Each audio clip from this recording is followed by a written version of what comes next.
Yes, and we are live. Good evening po sa inyong lahat mga kaguro. And of course, welcome sa Gurong Pinoy. No? Welcome back to Gurong Pinoy. We would like to welcome, of course, our newbies and ganun din po sa ating mga team thunders, sa ating mga veterans.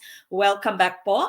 And most especially, we would like to welcome the new members of Team Piaget. Okay, again, if you are a member of Team Piaget, you can easily answer our quizzes. You can just click the link now, which can be found in our group. Then you can download all the copies, all the materials that we have, the PowerPoint presentation that I'm using. You don't need to copy any notes. Now you don't need to screenshot.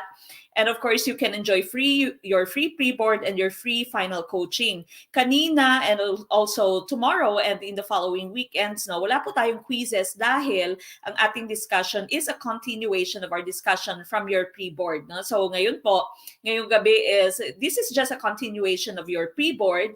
Na-discuss na po natin yung items 1 to 25 of both Gen Ed and Prof Ed. So if you are a new member of Team Piaget, hanapin nyo po dyan. No? Nandyan lang po sa inyong group, explore nyo. Marami na po tayong videos dyan. Marami na po tayong PDF files. So just explore. Tapos na po tayong discuss yung 1 to 25 items of both your Gen Ed and Prof Ed. And so tonight, we are going to be discussing items 26 until 50 of your Gen Ed. Tomorrow, that's items 26 until 50 of your Prof Ed. Okay, so again, if you are still not a member of Team Piaget, send a message. We still have our promo. It's only 1,000 pesos at the moment. Okay, so again, sapat na, no? Pag naging member ka ng TPSA, lahat ng materials natin ay mata-download mo. And of course, you can enjoy the full-length video because the video that you have in our Facebook page and also in our YouTube channel are just snippets, okay? So mapuputol po yung nasa YouTube at sa Facebook page natin. And of course, we would like to welcome all of you back and I'd like to greet all of you good evening. At isang malamig naman na umaga dito sa amin. Nasa freezer kami, no? -1 degrees Celsius dito sa amin.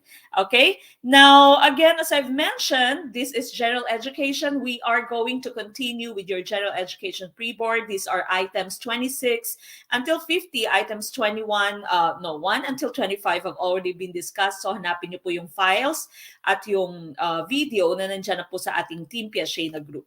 Okay, now before anything else, of course, let's all start with our opening prayer. So please join me.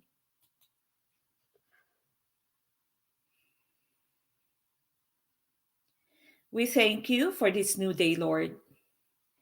Help us to embrace all that it may hold for us, to hear the bird song and have new melodies in our hearts, to see the sunrise and create beauty with our hands, to touch the leaves that grow afresh, and allow your love to touch our hearts, to smell the fragrance of the flowers and breathe in the wonder of your creation, to dwell on the beauty of our world and study and fathom your miracles, to enjoy the conversations we have and the lessons we go to. May we drink in all the goodness you have for us. Amen.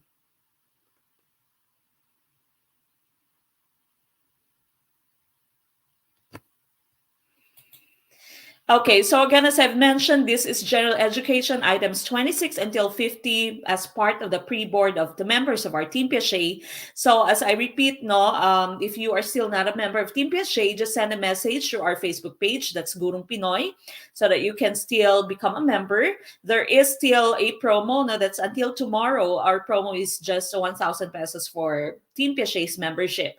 Again, Team Piaget's membership is good for a year, so until September 2022 po yan. Kahit na kukuha po kayo ng let in September, sa September, might be in March or might be in June, po pwede na po kayo mag-join because the more time you have to prepare for the let, of course, the better chance that you have to pass it. Okay, so tonight again, that's general education 26 until 30.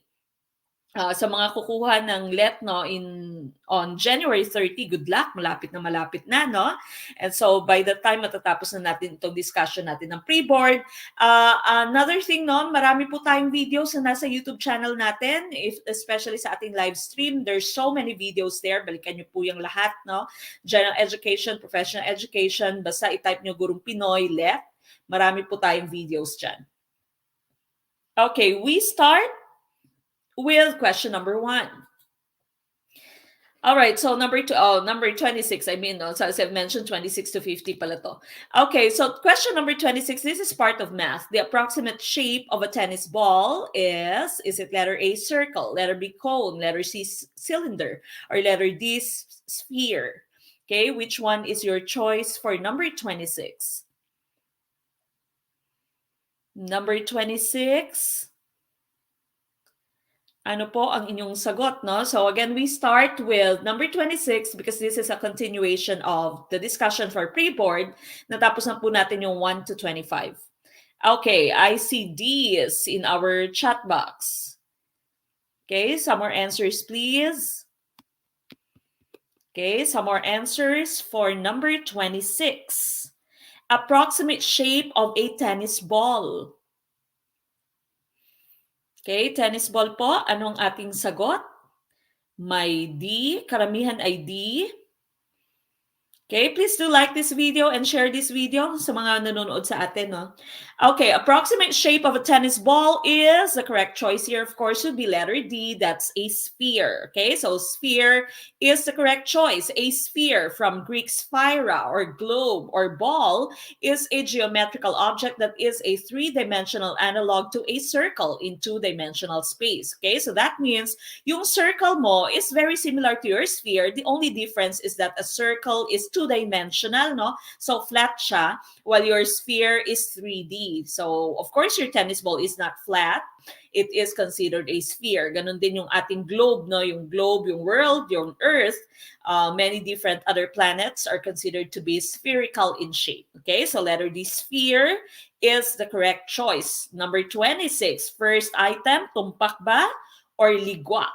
Okay, we move on with the second item that we have tonight, item number 27. It takes 10 artists 6 days to finish the graffiti. At the same rate, how long will it take 4 artists to finish it? Is it letter A, 4 days, letter B, 12 days, letter C, 15 days, or letter D, 18 days? Okay, which one is the correct choice? Correct choice for number 27. Number 27, what is your choice?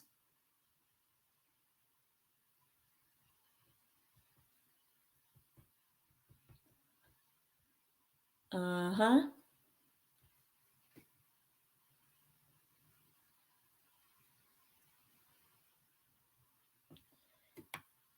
Number 27, ICCs.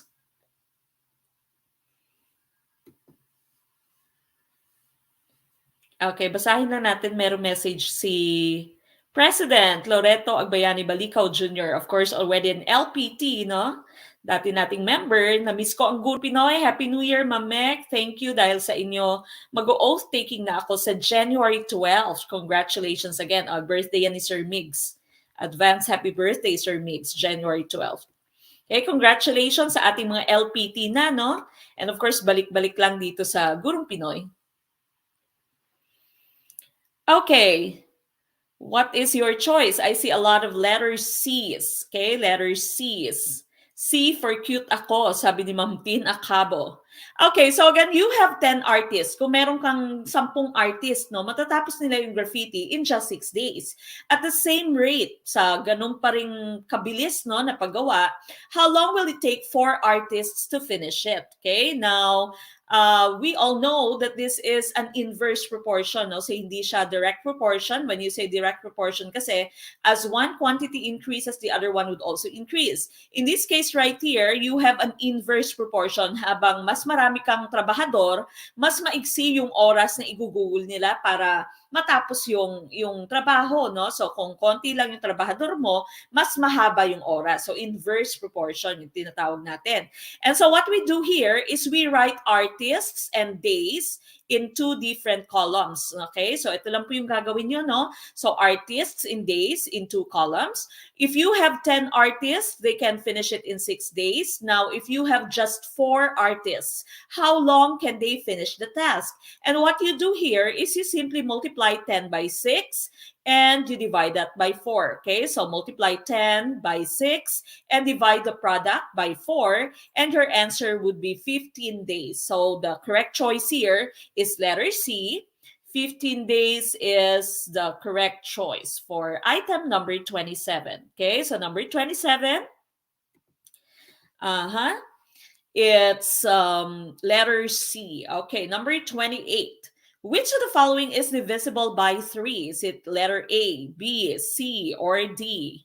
Which one is your choice for number 28? Ma'am Hermie Rose, Waiko Salazar.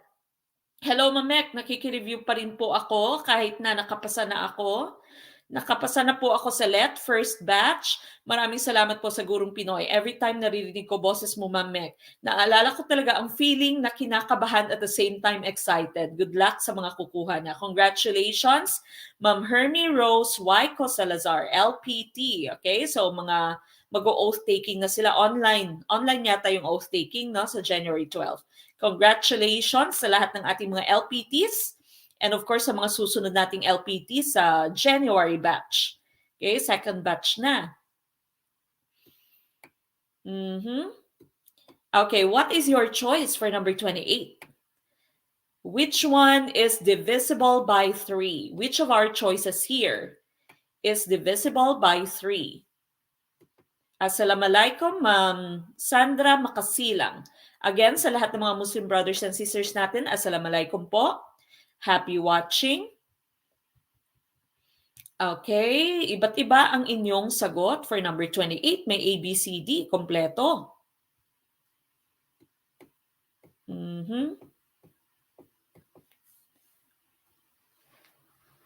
Okay. Facebook user, sabi ni Facebook user, super late ako. Hindi po kayo super late nung nag-start po tayo with question number 26 kasi continuation po siya ng pre-board na discussion. So we started with 26 and we are going to end with item 50. Sabi ni Sir Al-Rashid daw, genocide to. Ligwak marami dito. Okay, now, which of the following is divisible by 3? The correct choice here is, but bago natin puntahan yung correct choice, we have the different divisibility rules, no? Ito yung mga hint ninyo, ito yung mga clue ninyo kung paano nyo malalaman na this certain number is divisible by 2, by 3, by 4, etc. No? So you have the different things here, okay? So if it ends in a 0, 2, 4, 6, 8, no? If it ends with an even number, it is divisible by 2. Ito yung hinahanap natin. If the sum of the digits is divisible by 3, then it is divisible by 3. If the last two digits are divisible by 4, then it is also divisible by 4. If the number ends in 0 or 5, then that number is divisible by 5. Okay, so if the number is divisible by 2 and 3, by both 2 and 3, we can say that that number is divisible by 6. Now for number 8, if the last three digits are divisible by 8, then that entire number is divisible by 8. If the sum of the digits is divisible by 9, that number is divisible by 9. If the number ends in 0, then that is divisible by 10. Okay, so again, members of Team Piaget, you don't need to copy this. You don't need to screenshot. Now, this is going to be part of your downloadable material later. Okay, so again, we are looking for divisible by 3, and it states here, the sum of the digits should be divisible by 3. Okay, so going back to the different choices that you have here, the correct choice is letter D. Okay, so letter D po ang ating tamang choice dito. 3 plus 7 is 10, no? Plus 0 is 10. Plus 3, that's 13. Plus 6, that's 19. Plus 8 is 27. And we all know 27 is divisible by 3. And so, letter D is the correct choice. Okay? Letter D, the correct choice. Now, Ma'am Ariana Chua, meron siyang question. Where to find the 1 to 25 questions po? If you are a member of Team Piaget, nandiyan na po sa ating group, no? Na-discuss po natin yan last weekend. Or 2 weekends ago, no? Yung Sunday yata, December 26. Okay, so letter D is the correct choice for number 28. Number 28. All right, number 29. Ito medyo madugo, no? Simplify the expression. You have the following expression there. It's too long. And you have the different choices. Letter A, -4. Letter B, -2. Letter C, 0. Or letter D, 4. Okay, I'm going to give you a few minutes to try to solve it. Sir Angelito, lagi.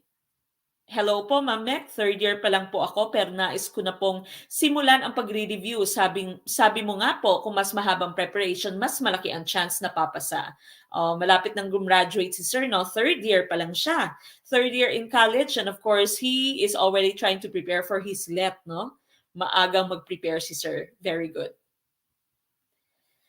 Ma'am Ariana Chua, may tanong ulit si Ma'am Ariana, no? When is the next quizzes? Yung next quizzes po natin will be in February pa dahil in the following weekends, tatapusin po muna natin lahat ng discussion ng pre-board ng January 2022 na left takers. Okay. What is your choice for number 29? Samut-sari din, may A, C, D. Ano kaya yung tama? Mhm.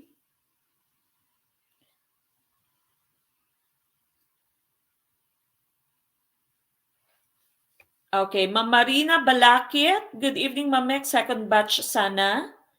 Me, ma'am, but postponed kasi ang first batch sa Caraga. So, exam namin March pa. Pwede ba makasali din sa review until March? Thanks a lot, Ma'am Mek. More idea na ang nakukuha ko. God bless. Yes po, pwedeng-pwede po kayong sumali, Ma'am Marina. Okay, so again, kahit na March or June or September pa kayo magti-take ng LET, pwede na po kayong sumali. So, sali na po kayo, no? Wala na po kayong additional na payment. Kung kukuha kayo in September or in March or in January, grab nyo na po yung chance na to dahil meron pa po tayong promo, no? At the moment, until tomorrow, no? It's only 1,014 pesos. Okay, Samutsari, ang sagot for number 29.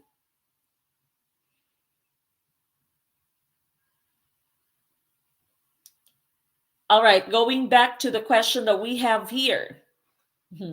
Simplify the expression. Napakahaba na expression and meron tayong different choices of course here. Okay, let's go to our computation. Now you remember in math there's GEMDAS, no, or PEMDAS. PEMDAS dati parenthesis, exponent, then of course you have multiply and divide, no, from left to right. You have add and subtract from left to right. Ito yung tinatawag nating order of operations. Ito yung uunahin mo, no? So in this case right here, when you say GEMDAS, G stands for group. So yung group, yung mga naka-parenthesis, naka-bracket, yun muna yung uunahin mo. And of course, yung mga may exponent, yung may mga exponent na raised to the second power, to the third power, to the zero. And then you have multiply and divide from left to right. And then after that, you'll do addition and subtraction from left to right. Okay, now looking at your expression here, okay, so this is your math expression. Napakahaba, no? Uunahin po natin itong nasa group natin, itong nasa parenthesis.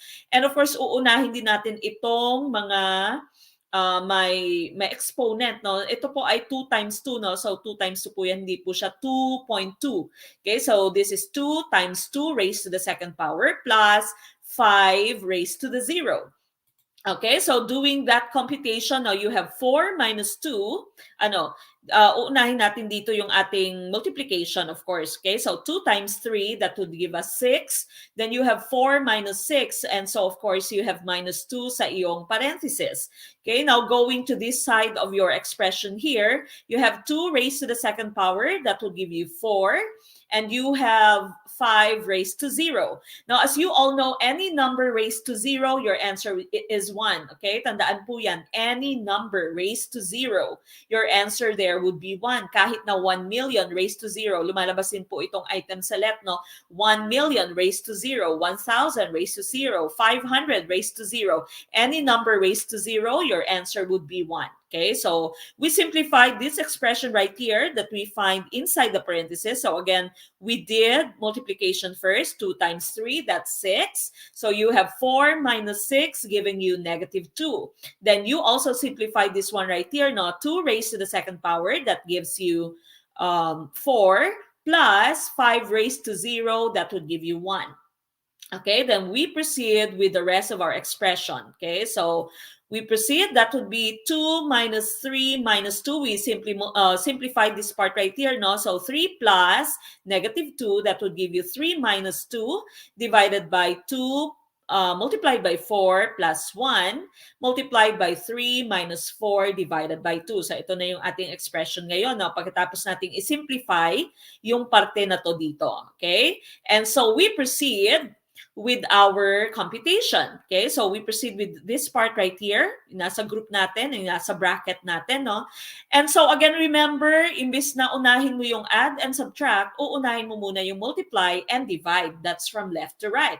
So this part right here is division and multiplication. No? So you have negative 2 divided by 2, that would give you negative 1 times 4. So negative 1 times 4, that is negative 4. Kaya meron kang negative 4 dito. Okay, so that's negative 2 divided by 2. That would be equal to negative 1 times 4. Negative 1 times 4 is negative 4. Okay, so ito na yung ating simplified version of this expression that we have in the bracket. Okay, so kinopya na lang natin yung iba pang parte ng ating expression. Now, we simplify this further, no? Yung nasa bracket natin. You have 3 minus 4, which would give you negative 1 plus 1. Okay, so 3 minus 4 is negative 1 plus 1. That is 0. Okay, so 0 siya. So that would give you 2 minus 0. Kaya meron kayong 0 dito.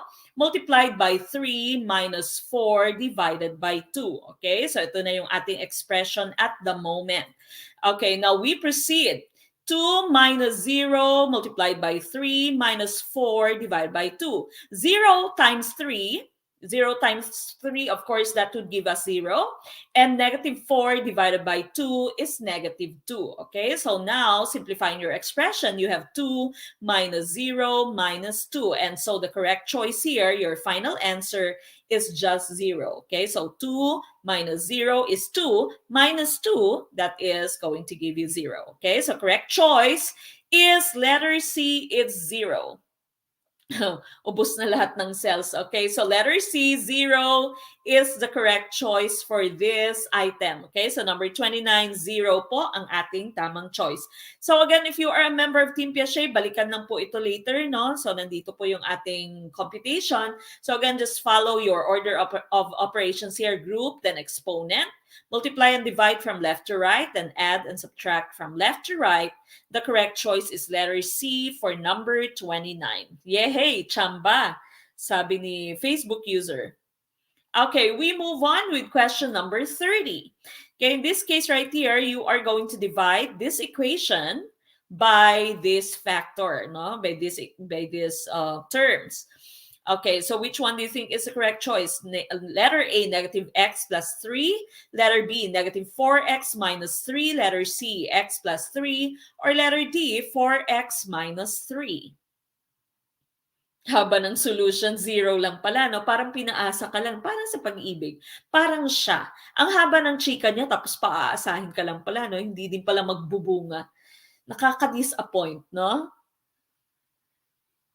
Okay, ano kaya yung ating answer for number 30? This is just the 5th item, no? 5th item pa lang tayo for tonight. Ang daming number, tapos 0 lang pala yung sagot. I've been telling you the let is very tricky, no? So the let is trying to outsmart you, outwit you. So dapat marami kang baon, marami kang bala. Okay, so dapat alam mo na yung lahat ng techniques. Ma'am, pwede po ba may scratch papers sa let? I'm not sure if they are going to give you your scratch papers. In our case, when we took the let, wala pong scratch paper. Pero yung inyo pong questionnaire po, pwede nyo po yung sulatan. No? Yung answer sheet nyo should be pristine. Yung answer sheet nyo dapat malinis. Shadings lang yung nandun. And of course, yung code nyo, no? But yung inyong questionnaire, yung booklet, po pwede nyo po siyang sulatan. Kaya nga, I would suggest that you do the draining technique, no? Draining method. Kung marami kayong formula, especially if you're a math major, physics major, marami kayong formula, or chem major even, marami kayong formulas na memorize, For you to avoid forgetting those formulas as you answer your test, po pwede nyong gawin yung draining technique. So what is a draining technique? Once you get your questionnaire, ilagay mo na lahat ng formulas doon. No? Sa lahat ng formula, ilagay mo na.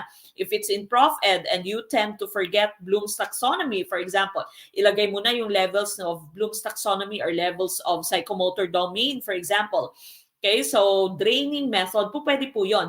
Once you receive the questionnaire, lagay na lahat ng formula para pag may nakita kang item that would ask for that formula, balikan mo na lamang yung formula na nailagay mo na. Okay. Napakarami at napakahaba ng explanation, mag-i-end lang pala sa wala. Aba, may hugot ka, Sir Javen. Sir Javen Perez, may hugot. Okay, ano kaya yung tamang choice for number 30?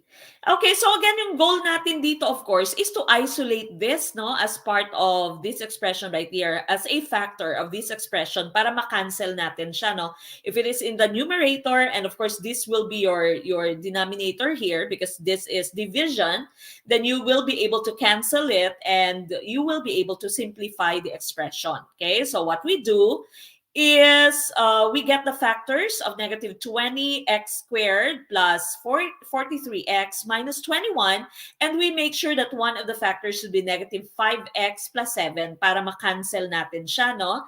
And so we have these two factors here, 4x minus 3, multiplied by negative 5x plus 7. And so we can cancel this, the numerator and the denominator. We are left with 4x minus 3. And so the correct choice here is letter D, 4x minus 3. Now, you can also check your answer. No? Pwede mong i-double check yung answer mo kung totoong 4x minus 3 yung answer. And for that, you can use the process of FOIL. No? Yung FOIL po, pag sinabi mong FOIL, that's first, then outer terms, then inner terms, then last terms. You multiply those terms. No? So, unang-una, first terms. Multiply mo muna yung first terms ng inyong two expressions. So, 4x multiplied by negative 5x, that would give you negative 20x squared. Then, outer terms. Ito yung outer terms natin of 4x at positive 7. So, you multiply those two. 4x plus or times positive 7, that would give you positive 28x. Then next step is inner, no? Inner terms, that would be negative 3 multiplied by negative 5x. And of course, that would give you positive 15x. You remember, if the signs of your two numbers are the same, the answer would be positive. If their signs are different, then your answer would be negative. No? So negative 3 multiplied by negative 5x, your answer would be positive 15x. Okay, then of course, the last part is to multiply the last terms. Okay, so that's negative 3 multiplied by positive 7. That would give you negative 21. And then, of course, you simplify your expression by combining like terms. So ito, wala naman siyang like term dito. Yung 21, wala din siyang like term.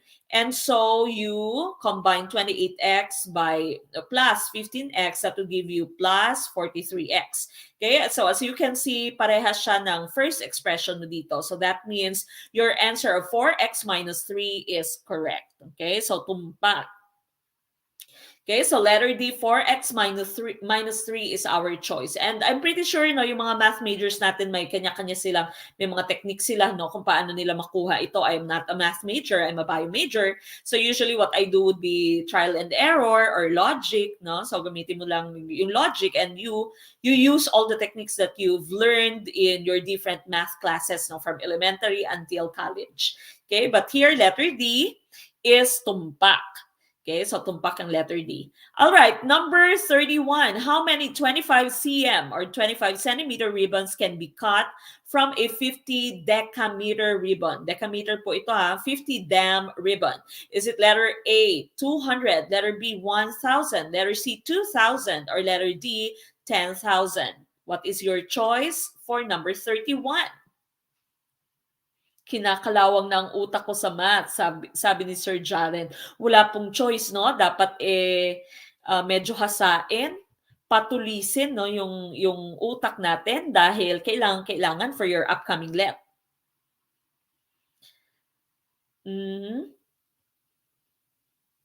Now, another tip, no, when you are taking the let, you start with those items that are easier. So, wag kayong mag-start sa mga difficult items. Wag nyong umpisahan yung let nyo with math, no?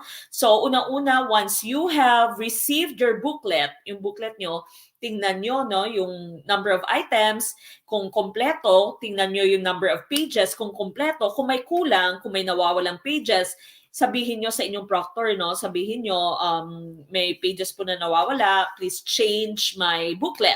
And of course, you check if your booklet has set A or set B, no? Kasi sa inyo pong answer sheet, meron pong isi-shade dyan kung set A or set B kayo. Huwag nyo pong kalimutan na is-shade yung set A or set B kasi magkaiba po yung set A and set B. Of course, kung hindi kayo nakapag-shade, hindi nila alam kung set A ba to or set B, no? So, and of course, make sure that you are shading the correct set. And of course, after that, you scan the items. Unahin po yung mga madadaling items, yung mga siguradong-sigurado ka sa sagot mo. And of course, balikan na lamang yung mga difficult items, no? But of course, do not skip any item. Kahit na wala ka ng oras, mag-shade ka na lang, no? Pag wala ka na talagang oras. Pero unahin mo yung mga siguradong-sigurado ka sa sagot, no? Yung mga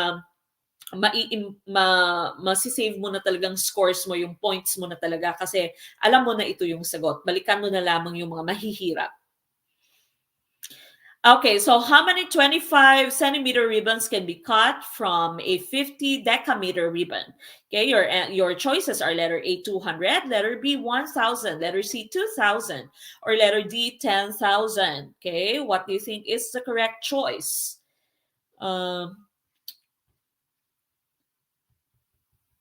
Okay, letter C. I see a lot of letter C's for number 31. Letter C kaya ang tumpak. Letter C. Pwede po ba mag-change ng answer? Yes, pwede po. Just make sure na hindi po mabutas yung inyong answer sheet, no, pag nag-erase kayo. And make sure na wala na pong lead marks sa answer na inyong change.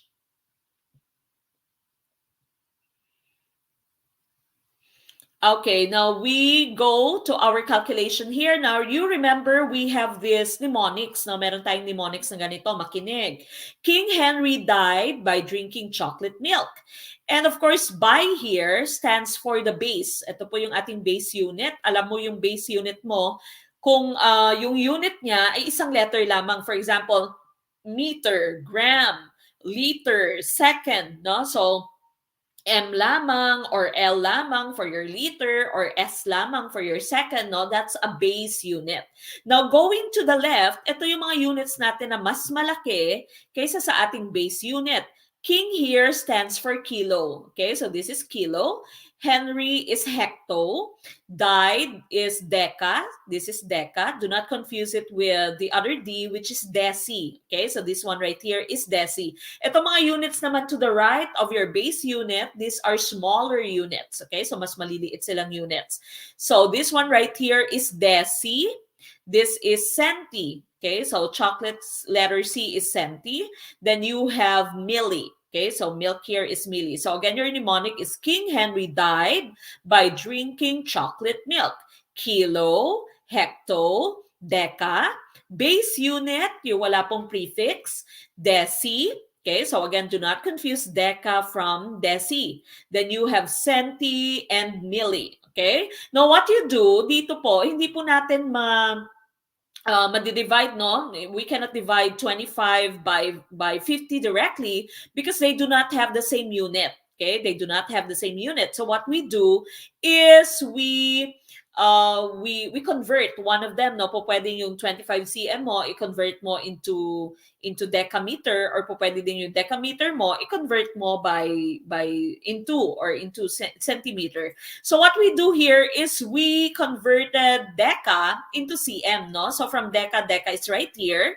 We convert it into cm. Cm po ay nandito. So what you do is you just move. You simply move and you count the number of movements that you have and you count the directions. No? So from deca's right here, you will be traveling until centi. You are going to convert this to centi. No? So that would be 1, 2, 3 movements. Okay, so that means from 50, yung 50 po, you will be moving the decimal point 3 times to the right. Okay, so 3 times to the right because that's from deca until centi. That's one movement, two movements, three movements to the right. Okay, so from 50, dahil yung decimal point mo ay nandito sa 50 decameter mo, you simply move the decimal point 3 times to the right. And so that means you need to write 3 zeros. Okay, so 50 decameter is equal to 50 centimeters. Or 50,000, sorry, 50,000 centimeters. And now, pwede ka na mag-divide. Okay, pwede ka na mag-divide dahil parehas na sila ng unit, no? So you have 50,000 centimeters and you are going to be dividing this by 25 centimeters.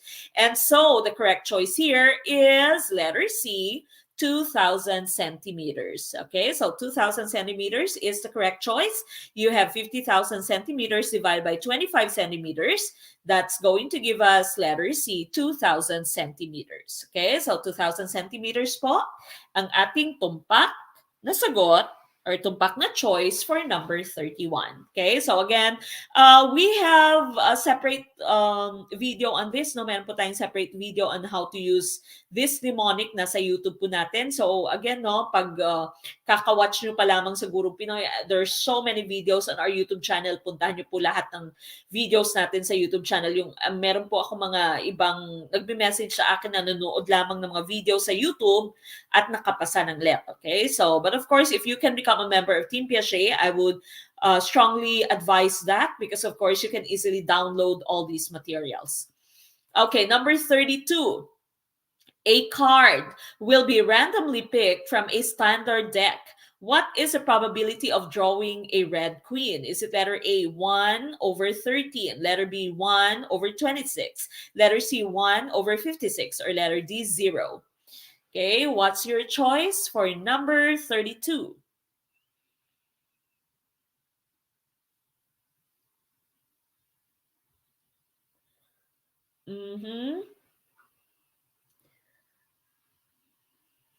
Sabi ni Sir Gio Nino, o di ba tama ako, pag di alam, ang sagot C for Christ, aba. So ano na lang, no, nasa Diyos ang awa, sabi ni Sir Gio Nino. Okay, number 32. What's your choice? A card will be randomly picked from a standard deck. Okay, deck po ha, D-E-C-K, hindi po D-I-C-K. What is the probability of drawing a red queen? Ito yung sabi natin na ano na may edge dito yung mga nagsusugal, no? Yung mga nagtotong its, yung mga marunong sa baraha, no? Medyo may edge kapag probability na yung pinag-uusapan. Puro math. Tama po, math part na ito ng pre-board ng ating January 2022, no? Natapos natin yung first 25 items kasi is puro English. Okay, no, English 1 to 20, tapos 21 to 25 was math, no? So ngayon, yung 25 until 30, no, until 40 ay puro po math. Then the remaining 10 items yata is Filipino.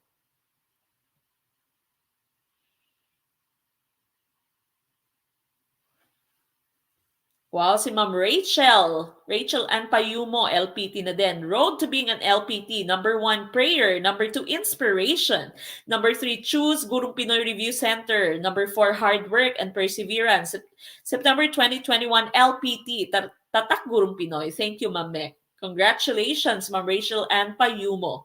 Isa sa marami nating LPTs. Ma'am Ariana Chua, ang bilis mo mag-spell, Ma'am, ha?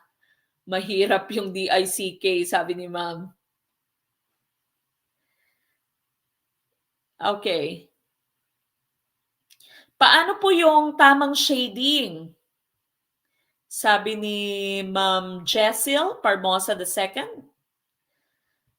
I-shade nyo lang po ng maigi, no? Huwag pong lalampas at huwag din pong kulang yung shading nyo. You start, no? You start from the outside going towards the inside of your circle. Okay, number 32, a card will be randomly picked from a standard deck.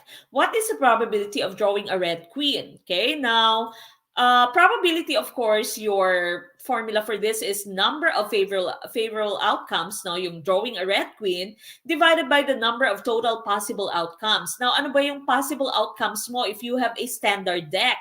That means, ilan ba yung total number of cards mo in your standard deck of cards? Ilan nga? Ilan yung baraha sa standard deck of cards mo, no? Yung mga nagtutong it's diyan, yung mga naglalaki 9, 41, blackjack, okay? Ano yung ating magiging yung ating divisor, yung ating magiging denominator if we are talking about a standard deck? Ayon, aba, si Ma'am Ariana Chua, unang-una, 52, nagtutong it's si Ma'am.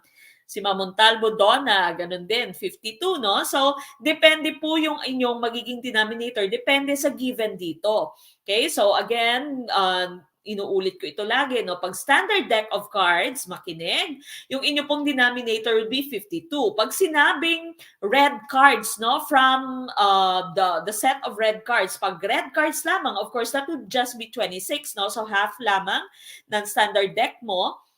If black cards yung pinag-uusapan, then of course, 26 din.